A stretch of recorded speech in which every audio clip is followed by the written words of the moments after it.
नमस्कार. आज आपण अशक्तपणा दूर करणारी, हाडांना मजबूत करणारी, केसांची वाढ योग्य ठेवणारी, भरपूर प्रोटीन, फायबर, आयर्न असलेली भाजी करतोय. त्यासाठी एक मोठा चमचा धणं घेतले आणि ते थोडंसं भाजून घ्यायचं आहे. त्यातच आपण एक मोठा चमचा सुकं किसलेलं खोबरं टाकलंय आणि एक चमचा तीळ टाकला आहे आणि ते सुद्धा मीडियम गॅसवर थोडंसं तपकिरी रंगावर येईपर्यंत भाजून घ्यायचं आणि मग ते काढून घ्यायचं आहे. आता त्याच कढईत आपण चवीप्रमाणे 4-5 हिरव्या मिरच्या टाकल्या आहेत, 3-4 लसूण पाकळ्या आणि अर्धा इंच आलं टाकलं आहे. मिरचीला डाग लागेपर्यंत मिरची भाजून घ्यायची आणि मग काढून घ्यायची. आता त्याच कढईत आपण परत 150 ते 200 ग्रॅम हिरवे कच्चे हरभरे टाकले आहेत. हे आपण 3 ते 4 मिनिटं मीडियम गॅसवर भाजून घ्यायचे आहे. 3-4 मिनिटं भाजून झाले की मग आपण ते गरम असतानाच स्मॅशरने थोडे थोडे दाबून घ्यायचे आणि परत एकदा हलवून कढईतून काढून घ्यायचे आहे. एक विनंती आहे, तुम्हाला जर माझ्या रेसिपीज आवडत असतील तर मालाच किचनला लाईक, शेअर आणि सबस्क्राईब करायला विसरू नका.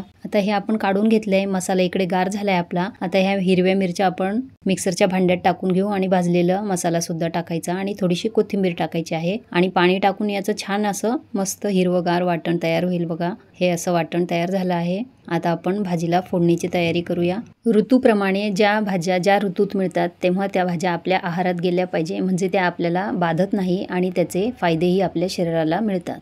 त्यासाठी 2 ते 3 चमचे तेल टाकलंय कढईत. तेल तापलं की मग एक छोटा चमचा जिरं टाकायचं. जिरं तडतडलं की मग त्याच्यात एक मोठा कांदा बारीक चिरून टाकायचा आहे. जर तुम्ही व्हेजिटेरियन असाल तर हिरवे हरभरे जरूर खा. यामुळे तुमची प्रोटीनची कमतरता राहणार नाही आणि शिवाय अशक्तपणा सुद्धा राहणार नाही. आता यात आपण कांदा गुलाबी झाला की मग त्यात एक टोमॅटो टाकला आहे आणि तो मऊ करून घ्यायचा. टोमॅटो मऊ झाला की एक छोटा चमचा हळद टाकायची आहे आणि त्याबरोबर आपण जे वाटण तयार केलं त्यातलं मी फक्त 2 चमचे वाटण यात टाकलं आहे, कारण ही भाजी मी फक्त 2 जणांसाठी बनवतीये.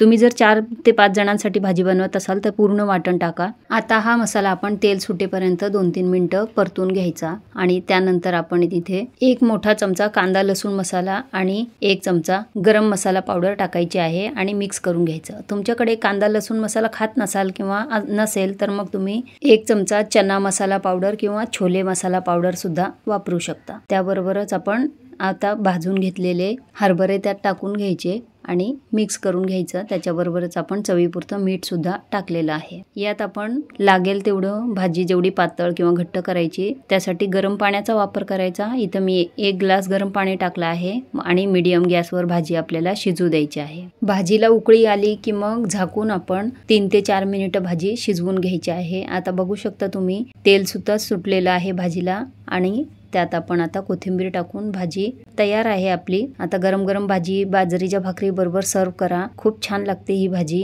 आणि त्याबरोबर पापड, लोणचं आणि काही सॅलड असेल तर आपली दुपारची थाळी तयार आहे. रेसिपी आवडली असेल तर लाईक, शेअर आणि सबस्क्राईब करायला विसरू नका. धन्यवाद.